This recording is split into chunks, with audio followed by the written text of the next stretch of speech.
ভয়াবহ ভূমিকম্পে মিয়ানমারে অন্তত ১৪৪ জনের প্রাণহানির খবর পাওয়া গিয়েছে। ব্যাংককে ৮ জনের মৃত্যুর খবর নিশ্চিত করেছে থাই প্রশাসন। শুক্রবার ৭.৭ মাত্রার ভূমিকম্প অনুভূত হয় মিয়ানমারে। এরপর অনুভূত হয় ৬.৪ মাত্রার আরও একটি আফটার শক। ১২ মিনিটের ব্যবধানে কেঁপে ওঠে থাইল্যান্ডও। তাসের ঘরের মতো ভেঙে পড়া এই বহুতল ভবন থাইল্যান্ডের প্রাণকেন্দ্রে অবস্থিত। ব্যাংকক নগর কর্তৃপক্ষের হিসাবে ভয়াবহ ভূমিকম্পে ধসে পড়া নির্মাণাধীন ৩০ তলা ভবনটির নিচে চাপা পড়েছে অনেকেই। ভূমিকম্পে থাইল্যান্ড ও মিয়ানমারে নিমিষেই ধ্বংসস্তূপে পরিণত হয় এমন বেশ কয়েকটি ভবন। ধ্বংসস্তূপের নিচে এখনও চাপা পড়ে আছে অনেকে। কংক্রিটের নিচে আটকে পড়াদের বের করতে কাজ করে যাচ্ছে থাইল্যান্ডের জরুরি বিভাগ। একের পর এক বেরিয়ে আসছে মরদেহ। শুক্রবার দুপুরে ৭.৭ মাত্রার ভয়াবহ ভূমিকম্পের পর কয়েক দফায় কেঁপে ওঠে দেশ দুটি।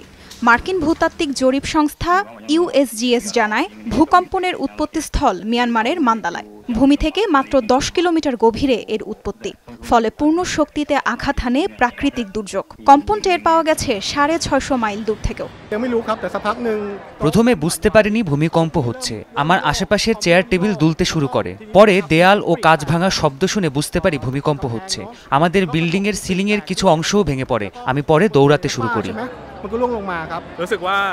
আমি মিটিংয়ে ছিলাম, এর মধ্যে সবকিছু দুলতে শুরু করে। আমার মাথা ঘুরতে থাকে। আমি টেবিলের নিচে আশ্রয় নিয়ে পরিস্থিতি বোঝার চেষ্টা করছিলাম। পরে আমাদের নিরাপদে বের করে আনা হয়। হঠাৎ দেখলাম আমার পাশের ভবনটি নড়তে শুরু করে। এরপর মানুষের মাঝে আতঙ্ক ছড়িয়ে পড়ে। যে যেদিকে পেরেছে ছুটতে শুরু করেছে। তাড়াহুড়ো আর ধাক্কাধাক্কিতে অনেকে আহত হয়েছে। ব্যাংককের ধসে পড়া নির্মাণাধীন ভবনটি পরিদর্শন করেছেন থাই প্রধানমন্ত্রী পেতংতান সিনাওয়াত্রা। আরও কয়েকটি আফটার শকের শঙ্কায় ব্যাংককে জরুরি অবস্থা জারি করেছে থাইল্যান্ড সরকার। এদিকে মিয়ানমারের রাজধানী নেইপিদো সহ বিভিন্ন এলাকায় ধসে পড়েছে অসংখ্য বহুতল ভবন।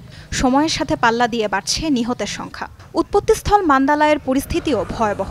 ধ্বংস হয়েছে বহু অবকাঠামো, ক্ষতি হয়েছে বহু মসজিদ, প্যাগোডা সহ ধর্মীয় ও ঐতিহাসিক স্থাপনা। রাজধানী নেইপিদো সহ অন্তত ৬টি অঞ্চলে জরুরি অবস্থা জারি করেছে জান্তা সরকার। চাওয়া হয়েছে আন্তর্জাতিক সহায়তা। দুই দেশে উদ্ধার কাজ চালিয়ে যাচ্ছে রেড ক্রস সহ বিভিন্ন স্বেচ্ছাসেবী সংগঠন। ভয়াবহ এই সময়ে থাইল্যান্ড ও মিয়ানমারকে সহায়তার কথা জানিয়েছে বিশ্ব স্বাস্থ্য সংস্থা। গভীর শোক জানিয়েছেন ক্যাথলিক ধর্মগুরু Pope Francis. Tasrian Sofan, Jamuna news.